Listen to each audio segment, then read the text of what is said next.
Hi, thanks ever so much for joining me. My name's Claire Palmer from Clarity Coaching by Claire Palmer, and welcome to all of you here at Fem Tech. I absolutely adore doing these presentations for you, and I hope that you will gain something from it and take some action that really enhances what you do on a day-to-day basis. My presentation today is all about leading male-dominated teams, because most of the industries that we work in within tech tend to have male-dominated characteristics. And it's important that we acknowledge those and we work with them to get the outcomes that we are looking for. So let's move on. So 6 steps to kind of bossing it. Okay, how do we become what we want to become within these male behavioral dominated areas? So I believe that there are 6 steps, and these are 6 steps that I used throughout my 25-year career within a global communications business, where we were trying to evolve and adapt and meet changing customer needs and test things and trial things and all of those stuff that all of us do on a day-to-day basis to make the businesses and the industries that we work within a success. So 6 steps that we're going to go through today. Number 1, the importance of being you. Number 2, how do we diminish that doubt that we may have? How do we start to invest in ourselves to become the most energetic, vibrant, creative leader that we want to be? How do we go about that with equal respect? And what does that mean, equal respect? I'm going to look at the importance of you, of me, of all of us being advocates for other people, particularly other women, but also supporting those people who may find it difficult. And finally, we're going to touch on why it's important to speak up and challenge the status quo, or challenge any bias that people have, and whether that be from a man, whether it be from a woman, whether it be from anywhere, how do we go about doing that by respecting other people and also honouring our own space? So let's have a look. First of all, step number 1, the importance of being you. For the vast majority of us here today, we are women, or we identify as being a woman. And so it's important that we are that we own that we are a woman, and we're really happy about that and the unique qualities that each of us has. But equally, I want to say that's also important if you are a man or identify as being male and you're starting off on your leadership journey. The number 1 best tip that I can give you to be the best leader that you can be in whichever environment you're in is that you behave like who you are. You're very clear on what you stand for. You're clear on what are your values, what are those things that you hold dear that you won't let other people change or tarnish. You know, so if it's trustworthy, if it's respect, if it's, you know, being timely, whatever those values are for you, think about those and know what you are prepared to give and what you're prepared to step away from. Be clear with your teams as a leader on what are your expectations. If you're moving in to become a leader of a team and you allow that team to carry on with behaviours that were allowed before, that is what your standards are, that is what your expectations are. But if you want to come in and have your own boundaries, your own levels of success, your own things that you know are true for you, you have to tell other people. You have to be able to be very clear and articulate what are your values as a leader, okay? What do you expect? What do you expect in return as well? So if one of your values is around honesty and transparency, then you need to open your team to say, I welcome your feedback.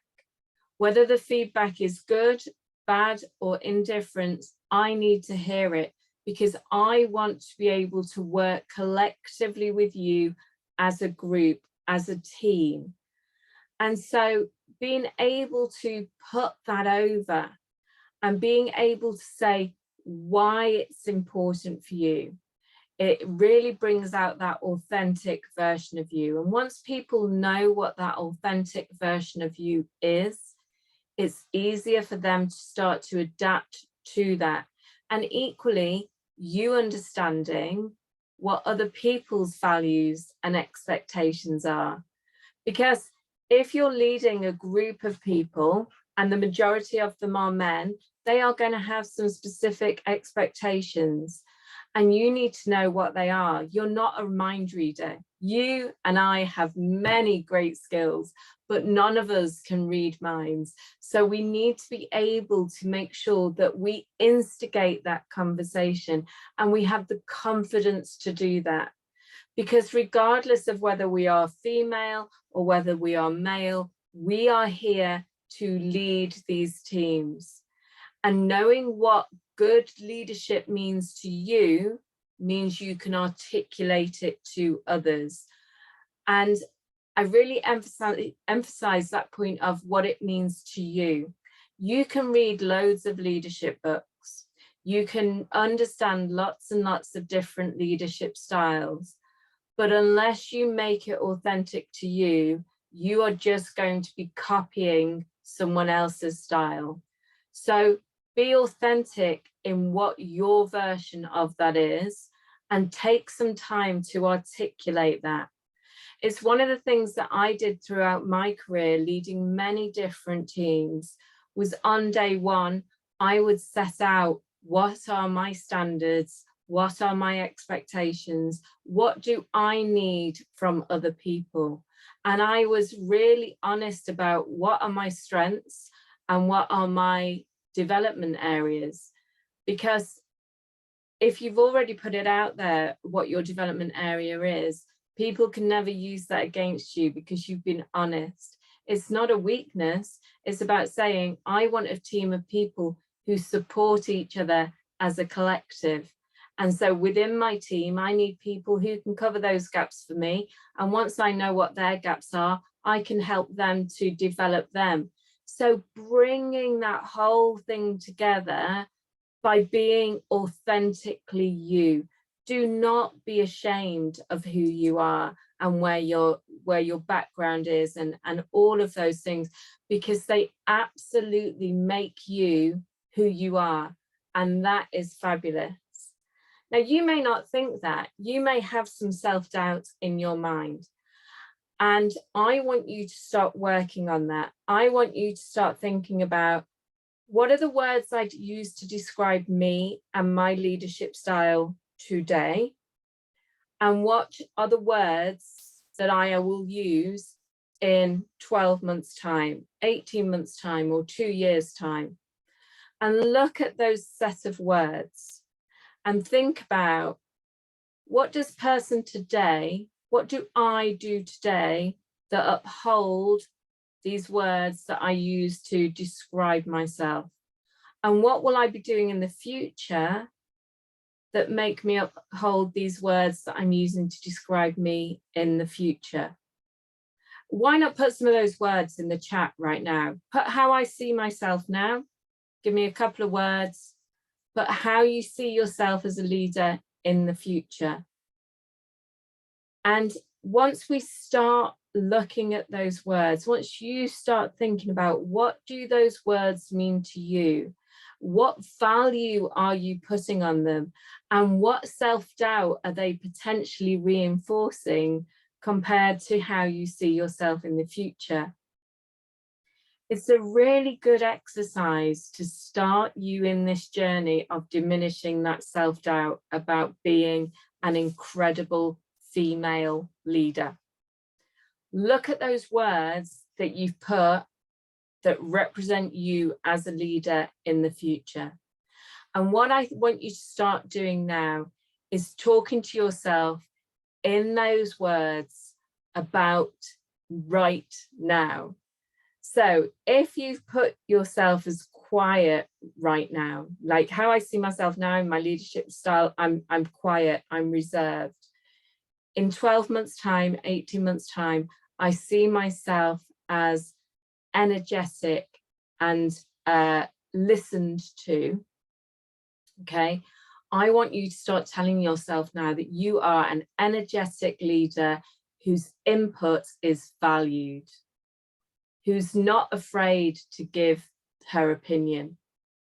Start writing some sentences, some statements for yourself on those future focus words, but write them in current tense. I am a well-respected, listened to leader who gives her point of view. Okay, write those statements down. If you've already thought of some, put them in the chat, right? Once we start seeing ourselves in that future view, but living in the present, we start to accomplish those things really quickly. Because as I say on this slide here, what we think about ourselves is what we become. It's the actions that we take. And so if we see ourselves as quiet and introverted and not willing to speak up, that's what our actions will do. We will be introvert, we will be quiet, and we will not speak up in meeting. And we then lead to the potential of people thinking that we're not amazing leaders.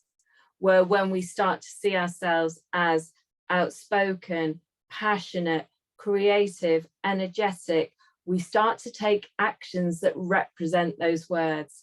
And so the success that we generate, that image that we are creating and building, becomes real quicker. So I want you to start thinking about how you can do those types of things. And if you've got some really great ideas, do stick them in the chat, share them, because this is what becoming a leader is all about. We don't just become a leader, we are already leaders. We lead ourselves. And by sharing experiences and things that we're going to try, successes and failures with each other under this collective as Fem Tech, we will absolutely inspire other people to do things. So please keep sharing what you're doing. The other thing that I notice a lot of particularly new female leaders do is they don't accept credit for their work. To be honest, many of us find it really hard to accept any kind of credit for anything. You know, if someone says to me, oh, that's a really nice top, Claire, my gut reaction is to go, oh, it's cheap, it's old, it's whatever, instead of just accepting the compliment that's being given. So when someone says, that's a great piece of work that you've done, don't come out with, oh, well, I'm not sure how it happened, it was just potluck, you know, it was whatever. Say, yeah, it is amazing. I spent hours on that. Yes, I'm really proud of my work. Accept that you have done that and it's great. And once you start to use those words and reinforce that positive self-belief, your self-doubt, that inner critic, gets quieter and quieter. If you were here for the last Fem Tech, you'll have seen the presentation, hopefully, that I did on silencing your inner critic, or at least becoming friends with it. So this is where these positive reinforcement statements and the actions that you take and how you verbalize out all become apparent. Give credit for the work of others. Sometimes, again, as new leaders, it's really tempting to go, yeah, I did that, it was amazing, yes, I got this award, yes, I did this. But remember, you are part of a team. So everybody who actively contributed towards that success needs to have credit. Now, sometimes that will be that you do have to step up and accept the award, But what I've done personally in the past is I've made sure that I've done a handwritten note to each of my team who were part of that success to thank them personally for what they brought and why I was so grateful for it. Putting that goodwill credit back into your teams means that when you reach a crisis point, your team are much more willing to huddle around and become part of the solution with you. So really important to create that good, I call it goodwill credit. You put goodwill credit in the bank so that you can withdraw it when you need it. And my final point around diminishing self-doubt is around failure. We are all going to make mistakes. And it's one of the things that I write to my teams quite often about is about accepting failure. If we hit the bullseye, if we got it 100% right all of the time, life would be a bit dull, would it not? It would be a bit boring because we know we're going to be successful. So you start to lose that kind of oomph, that energy, that enthusiasm. When you start to celebrate failures, your team become more open. Your team become more accepting of failure and they react to those knocks in a different way. Instead of being despondent and a bit broken by failure, they say, this is amazing because the number one thing that we've learned is what doesn't work. So we can now focus on what will work. We can put our energy and enthusiasm and time into the right things. It also means when mistakes are made, teams don't cover it up. They come to you, they tell you about it, and you can celebrate with them that we know what not to do, which means we can focus on what we need to do. And so being open as a leader as well about your failures. If you make a mistake, tell your team. My leadership journey, whenever I made a mistake, like I'd signed something off late, or I'd made the wrong decision on a project, which meant the outcome wasn't right, I always told my team about it. Now, the first couple of times I did it, I'm not going to lie, it felt really uneasy to be saying, as your leader, I got it wrong. But the team was so grateful of that. It made me feel to them part of the team. I wasn't this higher up person. I was part of the team.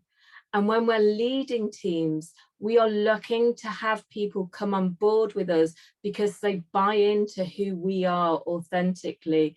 They buy into the fact that we are there for them and they are there for us. They buy into the fact that we are a great person. It's immaterial whether we're a man or whether we're a woman. It's immaterial whether we have 5 months experience or 5 years experience, because they buy into us as a person. We are a person that they can connect to. And once we have that connection, that's when we start to bond and we start to really perform well as a team.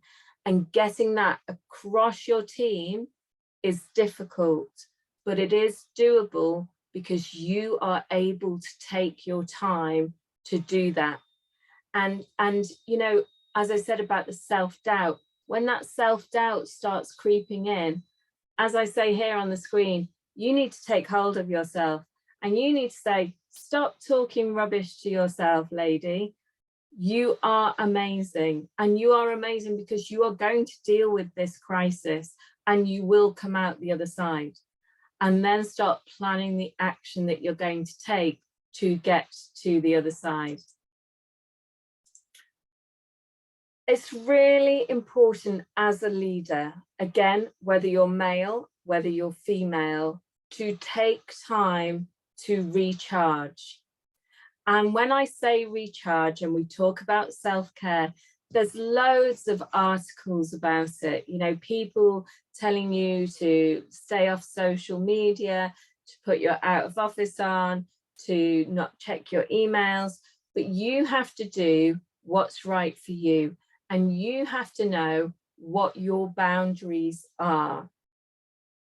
And it's really important to stick to those boundaries. I used to be terrible that when I went away on my 2-week holiday, my 2-week vacation, I would still every morning check my emails. And I used to tell myself it was so that I didn't have to come back to anything really horrible. Okay. The reality is I wanted people to know that I was really 100% committed, and look, I'm balancing everything and doing all of that. And then I started to question myself, well, why do I need to prove that to other people? Why do I not feel secure in that myself? Why am I looking for that acceptance of others? So it's important that you start to question your actions and those things that you do to prove you are a great leader. Why are you doing those things? Why are you not putting yourself at the top of that priority list? Because, you know, you've probably heard the analogy, you wouldn't let your mobile phone run out of battery if you were waiting for a really important thing to happen. So why do you let yourself run out of battery? Why do we not take time to invest in self-care? And as a leader, promote that throughout your team, and not just by, oh, it's really important that you take holiday. It's really important that you don't do excessive overtime. It's really important that you don't work at weekends or late at night. They are just words. You as a leader need to take action that prove those words. So you may well believe that you don't send emails out after 8 o'clock or respond to emails. So that means if you see a member of your team doing that, you need to question with them why they are doing that. You need to reinforce the fact that as a leader, you do not want them doing that unless it's benefiting them personally. So it's the whole taking ownership of self-care in terms of physical health, mental health, you know, spending time with your friends and family, and being present in that moment and enjoying it without having to put the label on top of it. I can only be here 80% because 20% of me needs to do this leadership thing. So it's really important that you demonstrate that, first of all, with yourself, and know what your time values are and why you are choosing to put your effort and energy into one particular thing and not another. Then talk to your teams about it and encourage them to have an approach that works for them. And you notice I don't say the same approach as you, because I believe it's important as leaders of teams of people who are adults that we empower them to make the right decisions for them at the right time.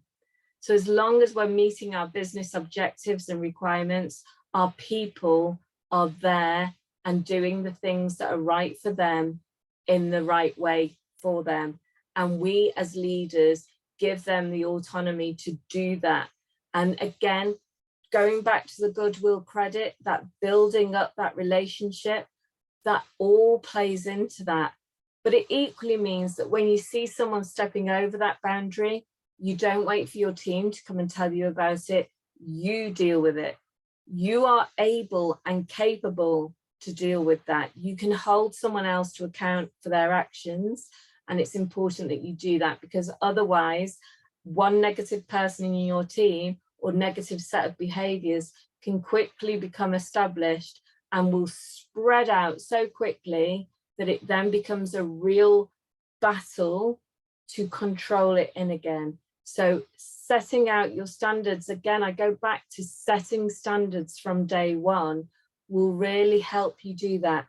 Now, you may be sat here watching this and thinking, but I'm already in week 1 of being a leader, or month 6, or even year 3 of being a leader, and I just don't feel like I'm getting it right. Number 1, admit that. You're not getting it right now, but here's a plan of action of how you're going to put it right. And then you share that in a very specific way with your teams. So you can say, I've been investing in myself to become a better leader, and now I am setting my standards and expectations with you. That's fantastic. That shows them, that's going to inspire them to say, yeah, there's things about me that I'm not happy about, so I'm going to change as well. So these things are all about doing the best thing for you, putting you first, investing in you, and then using that to inspire your team. That will make them feel even more connected with you. And yes, there will be some people who will mock and scorn at those kind of things, but they are the people who ultimately will reach a stage where they realize that they no longer fit in the culture of your team. So they will start to move on. And then your team will have this reputation and this energy and this vigor about it that will attract new talent to come into your team, because they are inspired by you as a leader, because you share your journey, you share what you're passionate about and why you are passionate about it. And all of these things then start to create respect and equal respect. So I, in my business, use a tool called Prism Brain Mapping. And Prism Brain Mapping is a neuro-based scientific tool which helps teams work more effectively together. So it's a series of questions that people answer, and then it comes out with what is their most preferential behavior and how they demonstrate that and the value that it brings. And it also then shows the lesser played behaviors. And then it kind of creates this map, as you see on the screen now, of where all different people within your team fit around this wheel. Now, the advantage is then we start to learn more about each other. We learn about those hidden things about each other. We learn how to better connect and communicate together because we play to preferences of others rather than our own personal preferences. So there are many team tools like this around, but they are absolutely great for looking at your team as a whole and working out people's strengths, people's blind spots, and how you can best get your team working and operating together to get the best results. So it's not about changing people. As leaders, we are not here to change people. We are here to respect that everyone brings something unique to the pot, and that pot then makes this wonderful team culture. If we have too many people that have got the same preferences, we're potentially missing out on lots of different thoughts and inputs, different ways of doing things. Maybe if we had a team of really, really creative people, we'd have hundreds of ideas, but not much output. Equally, if we had lots of people that were very data driven, we would have lots of statistical information based on a small number of potential solutions. So creating something like this could help you as a leader start to reform your team and get the best outcomes from it. Creating a culture of talking without fear. This comes back to celebrating failure, celebrating those things that went wrong. You know, we're all great at celebrating when things go right, but let's start celebrating when things go wrong so that we break down the fear. It may be that previously people felt like if they made a mistake, it meant their job was on the line, so it's better to not speak up. It's maybe that people felt like if they told you what it's really like, they would be seen as being critical. But we want to embrace those things. We want to make as many opportunities to create a better culture, a better product, a better dynamic as possible. And in order to do that, we need to know what it's really like. So telling your teams that you want them to talk without fear, that there's no such things as saying the wrong thing. We need all of that to start reforming that team and you being the leader of that team. And remember, own your own style. You are unique, you are amazing, you are just absolutely incredible. And I want you to start believing that. In fact, I want you to go further than believing it. I want you to start taking actions to prove it. So own that. Own your own reactions. You know, a lot of women feel when they're leaders that they can't show emotion, or particularly emotion that they see as being kind of sad, or shows that they're passionate or they care. I believe it's really important. I believe it's really important to show emotion and say why you are showing that emotion. Okay, I'm not just sat here crying because something's gone wrong. I'm sat here crying because I want the best for this team and this has been a knockback. Okay, that's perfectly fine. It's not a weakness. You know, if you're happy, you show happiness. So if you're sad, if you're angry, if you're annoyed, show that, but say why. The important thing is the why behind it. Also, something that a lady called Antoinette Raymond, who, look her up on social media, she's a business psychologist and she does a lot of work with women leaders. And one of the things that she spoke about at a conference that I was at was about how as women, sometimes we can put our view across, or we put our kind of project together and we want people to say it's wonderful. And when we don't get that, we kind of slump down and put our heads down at the table and we become more submissive and quiet because we've had that knockback. And particularly if that knockback has come from, you know, a male or someone with highly male dominated qualities. And she said, tits out, make your point. Right. And what she meant by that was sit up straight, accept the feedback, accept the criticism, but then be prepared to ask, well, why do you think that? Or how do you know that to be true? Or why won't you be brave enough to try this? Have those words together ready to go so that when you have that situation, you sit up straight and you come out with it. It's a really powerful reminder that we are not going to be submissive and just sit back quietly and accept the first bit of negativity that we get. We sit up and we say, that's interesting. Why would you believe that that happens? Now, if someone's got a genuine reason why they believe that your project shouldn't go through and they can prove that and you're willing to accept it, great, we respect it. But if it's just someone going, no, I think that's a bit too wishy-washy, that's not a good enough reason.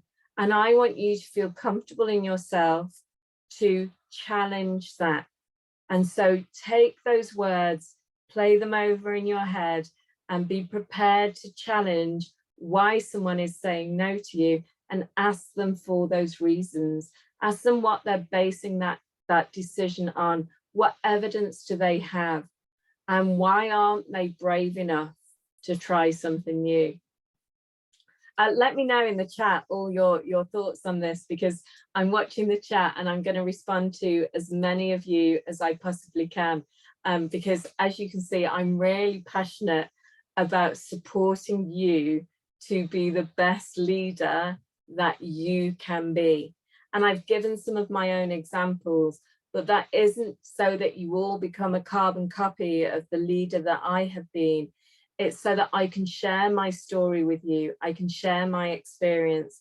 There has been times throughout my career where I haven't stood up for myself as a woman, where I have accepted toxic behaviors, is the only way I can describe them.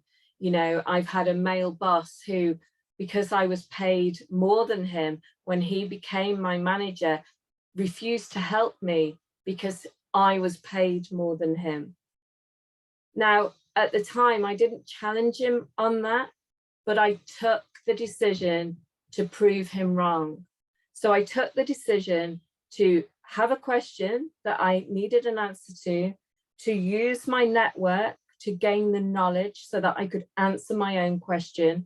And then I would say to him, I had this question about X. However, I've gone away and researched and used my network and spoken to X, Y, and Z, and I now know the answer is A, B, and C. And that gave him the opportunity to say that answer is completely wrong. But it also showed him that I was capable, that I am not going to just sit there and think, I've got no one to help me. I found a solution. And it's important that we share these stories with each other and that we inspire each other as women or as new leaders. And we use those experiences to help others who are on their own journey, which every one of us has a unique journey. It's all completely different, okay? So it's important though that we encourage and we motivate and we give a helping hand. So I've had women come to me following various Fem Tech conferences saying, I'd really like to explore this with you more. And I've said, great, come and have a connection call with me. Let's take half an hour together. Let's get you moving the way you want to be moving in the direction that you want to be going.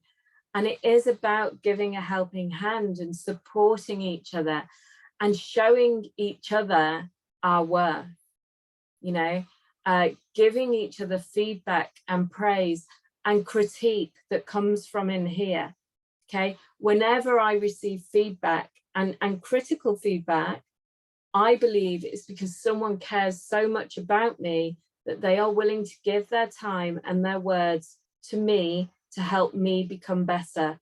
And that is, you know, all about coming together as this Fem Tech community and supporting each other and raising each other up and speaking about each other when we're not even in the rooms together, to say, you know, I was inspired by X, go and connect with her, or, you know, go and watch this video, or whatever it is. We can help to encourage and show each other how much we are truly worth.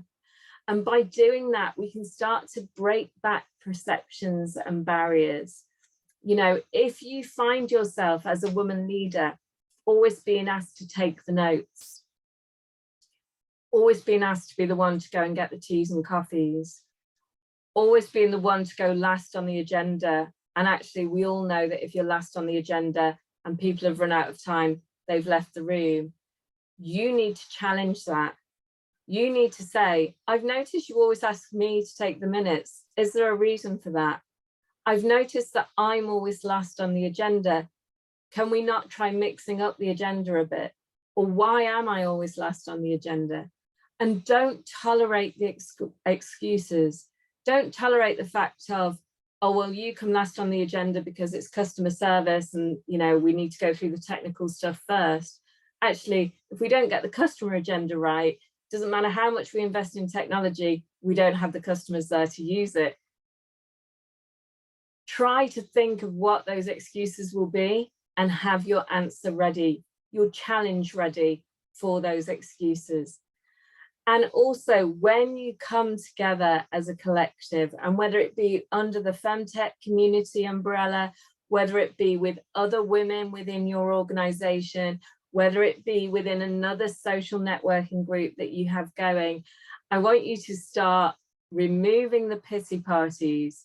It's really easy when we come together as a collective to start pitying ourselves because we are women. It's easy to pity ourselves because we come from a certain background. It's easy to pity ourselves because of the labels that we give ourselves. So I challenge you to remove those labels, to not use them as an excuse of why you are finding it difficult today, but instead surround yourself with positive people from lots of different backgrounds who you can take their energy and use that to find the best solution for you, just as you as a woman here today, as a leader here today, just you as you are, without all of those labels. We can soon put those back together. You are still all of those things, but right now you are just a woman being a leader. okay? And remove even the leader bit, remove even the woman bit. You are just you. So how do you become your best version of yourself? Remember what I said about what you tell yourself is the action that you take. So if you tell yourself that you're not respected and you're downtrodden, or people don't like you because, you know, for me, because I come from up north, or because of whatever, you know, I'm over the age of 45, does that mean people are going to see me as old? So I can start to pity myself for all of those things, or I can start to celebrate it. I can start to say, I come with experience and knowledge, and I'm inspiring, and I challenge people to be the best that they can be. You know, hashtag be your best self, right? That's what I want you to start focusing on, not on all of the pity things that hold you back. More importantly, that you allow yourself to hold yourself back with. But think about those things that are unique about you, that you can celebrate, that you can have that glass of Prosecco and be really proud about. Surround yourself with those positive Prosecco people and really enhance the version of you to become the best leader that you want to be. It's really important in order to do that, that we are confident, okay?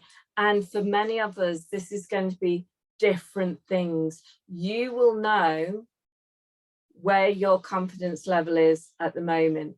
And by doing that exercise right at the beginning, you know, the 3 words, how you describe yourself today, and then the 3 words for your future self, what do you need to adjust to be confident? What are those things? Remember the point about making your point, okay? You are here, you are a leader for a reason, so tell people about it, make your point, be heard. And finally, on this point, be mindful of your language, because your language really does reflect your thoughts. So if someone says, yeah, it's a good idea, but blah, blah, blah, blah, blah, and you go, yeah, I didn't think it would work out. That's not confident thought. I didn't think it would work out.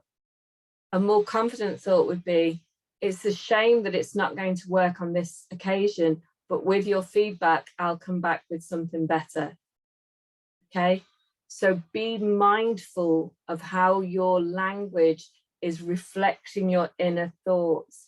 And is it reinforcing a positive belief of yourself and your ability as a leader, or is it reinforcing a less than positive view that you have of yourself?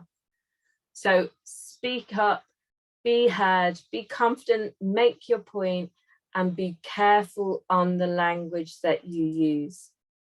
So I hope during this session, you have been inspired to be more you. Hashtag be your best self. You are amazing. And you know what? Even if you have some leadership learning to do, and believe me, the best leaders are those that are always learning.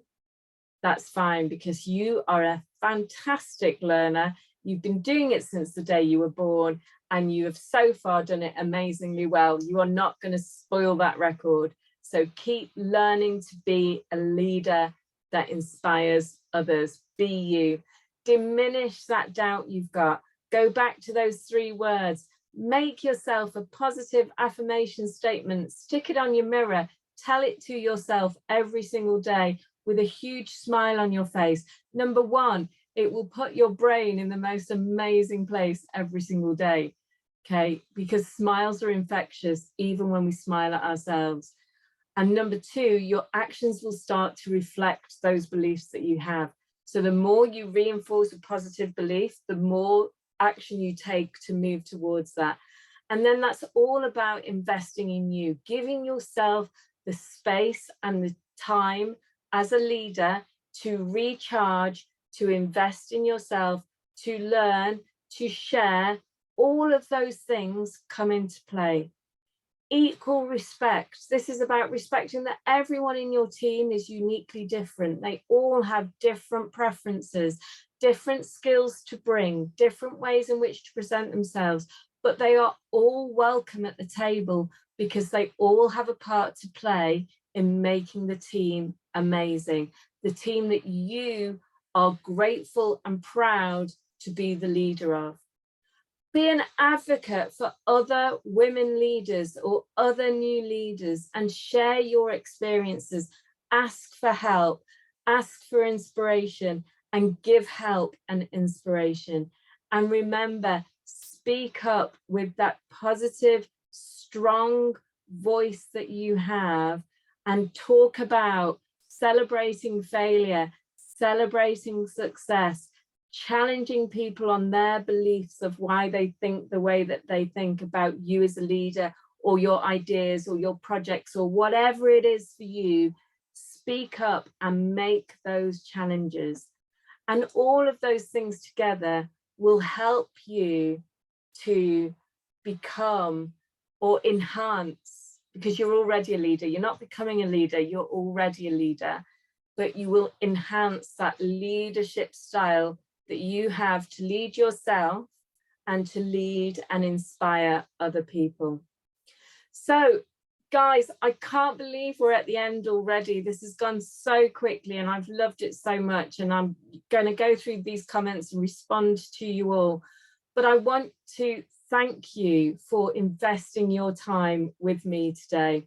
It always amazes me how many women we get come to these events, how many people attend, and it's always one of the highlights whenever I see these coming up in my diary to go, yes, I've got this opportunity to connect with so many of you. So please do connect. I've put my social media bits and pieces here.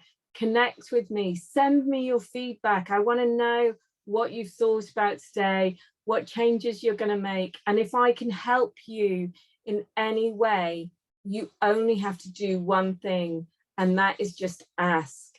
I'm here to help and support you.